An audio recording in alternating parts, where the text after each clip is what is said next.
प्रवाह को शामिल किया जाता है, सही जवाब क्या होगा? चलिए बता दीजिए आप लोग फटाफट से यहाँ पे। राइट आंसर ऑप्शन सी को आप लोग लॉक करेंगे, पूंजी खाते की जमा मतों में। अगला प्रश्न है, अधिकारों की आदर्शवादी सिद्धांत मनुष्य के डैश है।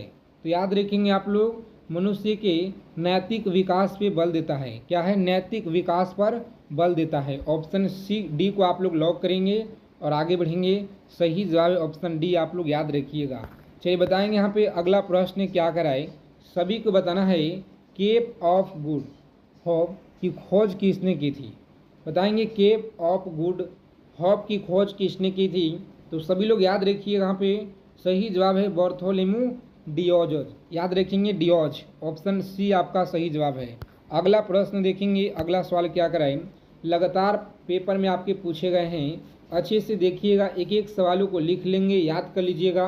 पेपर में बिल्कुल 100% आपको देखने को मिलेंगे सवाल साथियों, यहीं से आपके शिफ्टों में। जब नियोजित विनियोग बचत से अधिक हो तो राष्ट्रीय आय में क्या होगा? बताएंगे आप लोग। जब नियोजित विनियोग बचत से आधा हो तो क्या होगा? याद रखिएगा आप लोग। सही जवाब ब्याज दर घटती है। क्या है? ब्याज दर घटती है। ऑप्शन डी को आप लोग लॉक करेंगे, आगे बढ़ेंगे।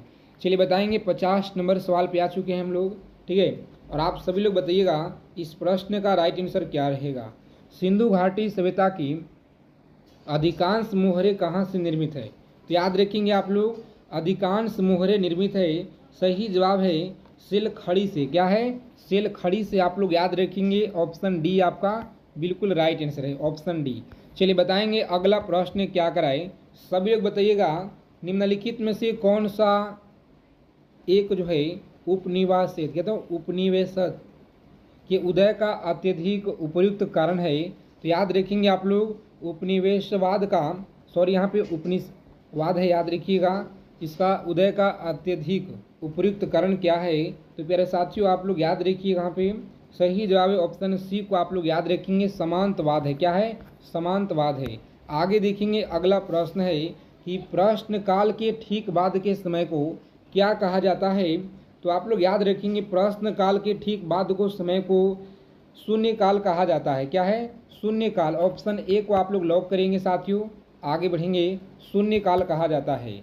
बिहार में कुल संसदीय निर्वाचन क्षेत्र की संख्या कितना है? चलिए बता दीजिए फटाफट से।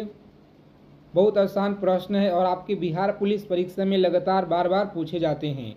तो याद रखिएगा, बिहार में संसदीय निर्वाचन क्षेत्रों की संख्या है कितना? 40 आप लोग याद रखेंगे, 40 है, सभी को याद रखना है।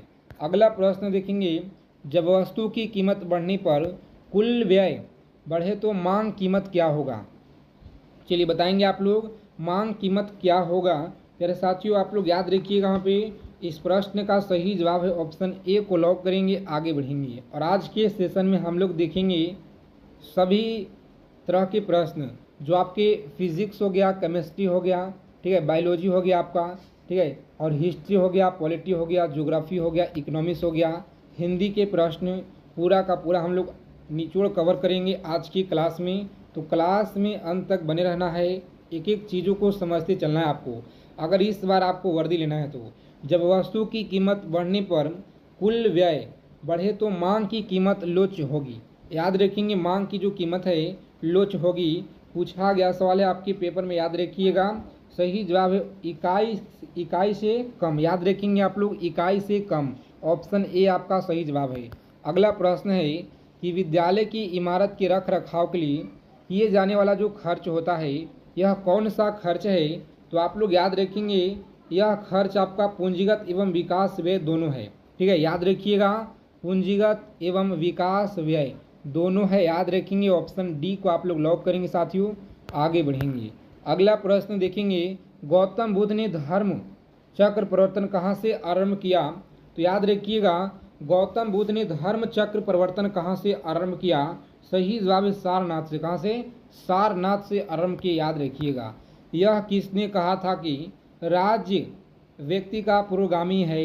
तो आप लोग याद रखेंगे साथियों, सही जवाब है अरस्तु के द्वारा कहा गया है। ठीक है, अरस्तु, जो ऑप्शन ए में आपका दिया गया है। चलिए देखेंगे अगला प्रश्न। ठीक ठीक है। पूरे 60 क्वेश्चन होने के बाद हम लोग साइंस जीके के प्रश्नों को देखेंगे इसी प्रैक्टिस सेट में।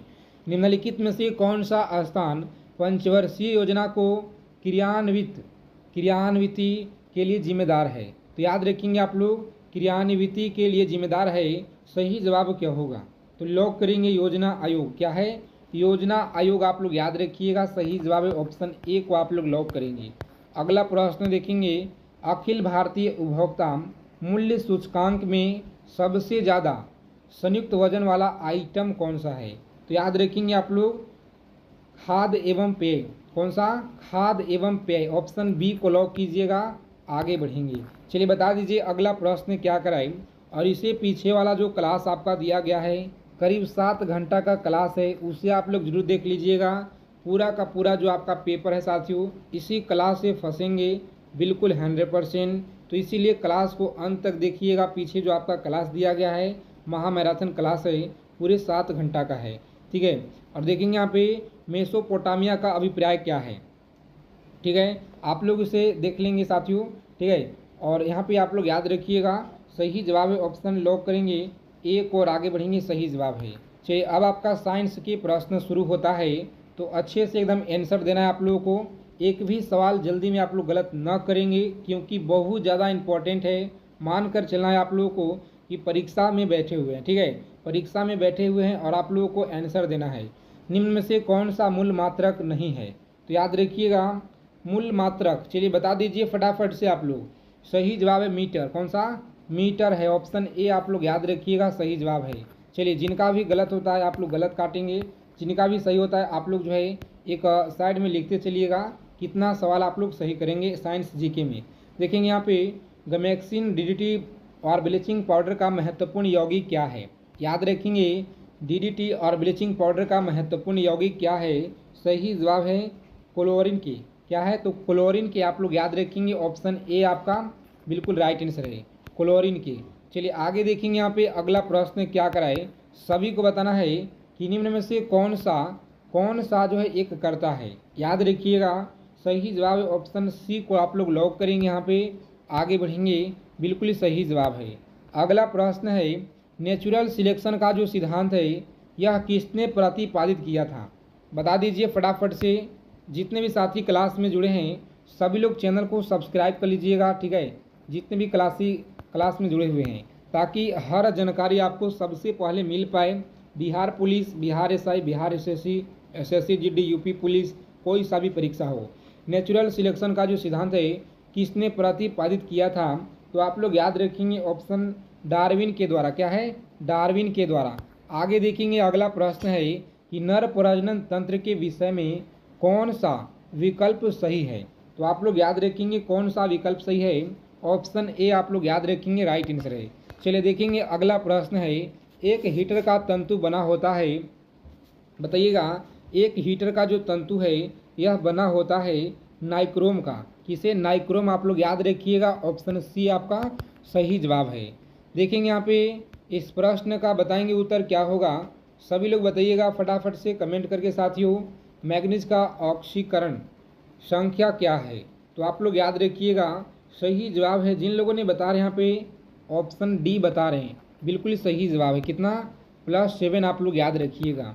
चलिए बता दीजिए अगला प्रश्न है कि इसका जो XeO2F2 जो आपका आकृति है क्या होगी?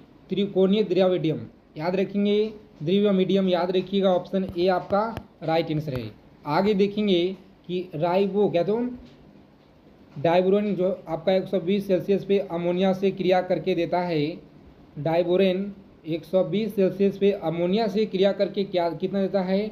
तो आप लोग याद रखिएगा, सीधा सीधा पेपर में आपके प्रश्न आएंगे और सीधा आपको आंसर देना है ऑप्शन बी के तरफ। क्या है? बी के तरफ जाएंगे आप लोग, सही जवाब है। जिन लोगों ने बता रहे हैं ऑप्शन बी, बेहतरीन तैयारी है, शानदार तैयारी है आप सभी का। इसी तरह से प्रत्येक सवाल का उत्तर कमेंट करते रहिए, ठीक है, चीज़ों को समझते रहिए। देखिए एड्स रोग जो है जनक है, एड्स रोग का जनक याद रखिएगा आप लोग, सही जवाब क्या होगा? लॉक करेंगे विषाणु है। क्या है? विषाणु, याद रखिएगा अच्छे से, आपके पेपर में छपेंगे सवाल।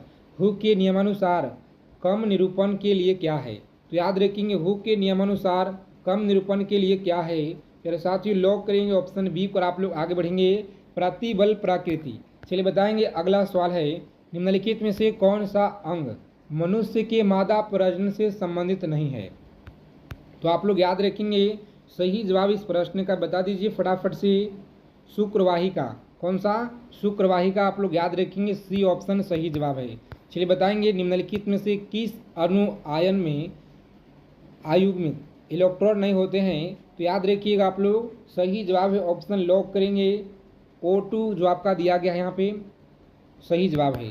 अगला प्रश्न है 74 नंबर सवाल देखेंगे, टॉप 100 क्वेश्चन कवर करेंगे, क्लास में अंत तक बने रहना है आप लोगों को, ठीक है।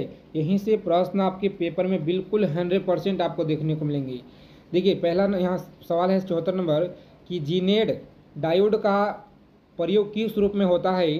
अब हम लोग थोड़ा फास्ट करेंगे क्लास में। सही जवाब है ऑप्शन सी को लॉक कीजिएगा, वोल्टा नियंत्रक। अगला सवाल है वह जो है ट्रिपलेट कोड को अनुवाद प्रक्रिया को जो रोकता है वह कौन सा है? UAA। कौन सा? UAA आप लोग याद रखिएगा, सही जवाब है ऑप्शन बी को आप लोग लॉक करेंगे साथियों, सही जवाब है। अगला प्रश्न है कि SI मात्रक आपको बताना है यहाँ पे, SI मात्रक वोल्टा नियंत्रण का मान क्या है? तो 1.38 × 10 के पास जो आपका यहाँ पे दिया गया है ऑप्शन डी में सही जवाब है, ठीक है। आगे देखेंगे कौन सा जंतु चिरंता दर्शाता है? सही जवाब है ऑप्शन फ्राइनोसोमा, जो आपका सी में दिया गया है फ्राइनोसोमा, ऑप्शन सी को आप लोग लॉक करेंगे, आगे बढ़ेंगे। अगला सवाल है मिट्टी के नमक की उच्च सान्द्रता में गलने वाले पौधे क्या कहलाते हैं? तो याद रखिएगा क्या कहलाते हैं, सही जवाब बताएंगे आप लोग क्या होगा? ऑप्शन ए को आप लोग लॉक करेंगे, लवणमृदविद आप लोग याद रखिएगा। चलिए बताएंगे अगला सवाल जो आपका दिया गया यहाँ पे राइट आंसर इस क्वेश्चन का क्या होगा? चलिए बता देंगे फटाफट से, सभी लोग बताइए कमेंट करके यहाँ पे क्या होगा। अगला सवाल है कि ध्वनि सबसे तेज संचरण करती है किस में? तो याद रखेंगे आप लोग सबसे तेज संचरण करती है ठोस में। किस में? ठोस में आप लोग याद रखेंगे, सही जवाब है ऑप्शन ए को आप लोग लॉक करेंगे, ठोस में करती है। आगे देखेंगे बसंतीकरण के लिए अनुकूलतम तापमान कितना होना चाहिए? तो 5 से 10 सेल्सियस। कितना? 5 से 10 पूछा गया सवाल है, याद रखिएगा आप लोग, बी ऑप्शन सही जवाब है। कौन सा? बी ऑप्शन राइट आंसर है। आगे देखेंगे अगला प्रश्न है कि निम्नलिखित में से एल्केन के सही IUPAC एसी का नाम पहचानिए। तो आप लोग याद रखिएगा सही जवाब है ऑप्शन ए को लॉक करेंगे, आगे बढ़ेंगे, राइट आंसर है, ठीक है। याद रखिएगा ऑप्शन ए आपका सही जवाब है। आगे देखेंगे अनवीकरणीय ऊर्जा का स्रोत क्या है? अनवीकरणीय ऊर्जा का स्रोत कोयला है। कौन सा? कोयला आप लोग याद रखेंगे, सही जवाब है। अगला प्रश्न है कि एक जो है इलेक्ट्रॉन एवं प्रोटॉन की दो बोगली तरंगदैर्घ्य समान है, किसका वेग अधिक होगा? तो आप सभी को याद रखना है संचलन का। किसका? जिन लोगों ने सॉरी यहाँ पे याद रखिएगा इलेक्ट्रॉनों का। क्या होगा? इलेक्ट्रॉनों का आप लोग याद रखेंगे, सही जवाब है। आगे देखेंगे यहाँ पे अगला सवाल है यौगिक संयोगिक क्या है? संयोजक यौगिक आप लोग याद रखिएगा क्या है? तो संयोजक यौगिक सभी को याद रखना है, सही जवाब है ऑप्शन डी को लॉक करेंगे, आगे बढ़ेंगे। अगला प्रश्न निम्नलिखित में से कौन सा एक कार्बोहाइड्रेट नहीं है? तो कार्बोहाइड्रेट कौन सा नहीं है? प्रकाश के पूर्ण आंतरिक परावर्तन, यहाँ पे याद रखिएगा आप लोग, कार्बोहाइड्रेट की अगर बात की जाए कि नहीं है तो यह कौन सा होगा? साथियों लॉक करेंगे ग्लाइसिन जो ऑप्शन सी में आपका दिया गया है। अगला सवाल है पानी से बढ़ने वाले बुलबुले में जो चमक होते हैं वह किस प्रक्रम के कारण होते हैं? तो याद रखिएगा प्रकाश के पूर्ण आंतरिक परावर्तन के कारण। सही जवाब है ऑप्शन डी को आप लोग लॉक कीजिएगा, आगे बढ़ेंगे। चलिए इस प्रश्न का उत्तर आप लोग कमेंट करके बता दीजिएगा। क्लास कैसा लगा बताइएगा कमेंट करके आप लोग, ठीक है। इसी तरह का सवाल आपको मिलेगा यहाँ पे सेलेक्टेड क्वेश्चन जो आपके पेपर में सीधा सीधा छपेंगे। तो रोज़ाना क्लास में जुड़िएगा आप लोग, सुबह में 7 बजे और 8 बजे आपको जुड़ना है, शाम को 7 PM पे और 8 PM पे। 4 क्लास लेने के बाद आपको 70 नंबर कंप्लीट होने वाले हैं यहीं से। तो जय हिंद साथियों, मिलते हैं अगले सेशन में अच्छे टॉपिक के साथ।